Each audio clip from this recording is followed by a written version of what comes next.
So it's block 5, and in this one we had to review the underlying principles of silence in the therapeutic process. And so for number 1, it was basically saying within the communication between the patient and the interviewer, if the interviewer starts with silence or has some type of silence, then the respondent is definitely going to follow with silence as well. That's very likely. With number 2, it was just basically, I feel like it was deciphering silence as being continuous and aside from like what a pause would be, which would only last for about 2 to 3 seconds, which as like a moment of silence is long and it's continuous and it's very clear. With number 3, it spoke about how silence has concise expressions. So a pause is maybe more of an inferior response. It basically is saying, it has to be filled with or uh-huh or something that's maybe unclear. As a moment of silence, you're really listening, you're engaged in what your patient is telling you, and you're giving them concise expressions of I'm listening to what you're saying. And number 4 is basically saying, in some cultures, pauses can mean wisdom, and in other cultures, it can mean insecurity or as if they're withholding information or maybe being defensive. So I'm going to set my timer now.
So basically, I liked the scenario that we were given in our book.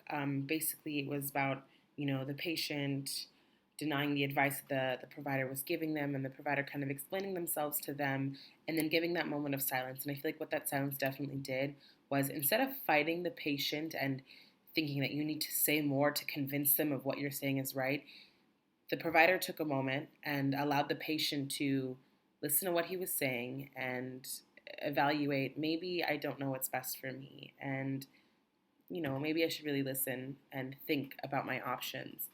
And sometimes just that silence alone just allows the patient to explore themselves, explore their own feelings, and come out with a better outcome. So thank you.